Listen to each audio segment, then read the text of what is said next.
Hello guys, good morning. Meron akong i-share sa inyo na account sa Facebook ba? O sa Facebook page. Sino ba yung nakakilala nito? Ito sila, oh, yan. Mga vlogger sila, vlogger na mangluloko. Davao City. Yan, si Mark Anthony. Nag-send ng message sa akin ngayong umaga lang, sabi niya, bibigay ko daw yung GCash account number ko sa kanya para sisend ako ng libreng load daw, sabi ng gano'n.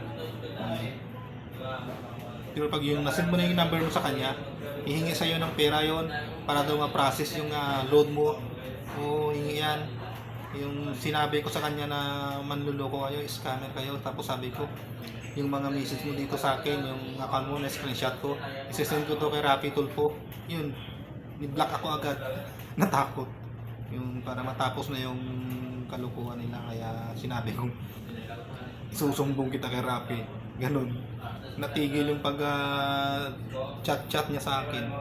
Yun, na-block ako agad, di ko na siya makita. Pero nandito yung account niya.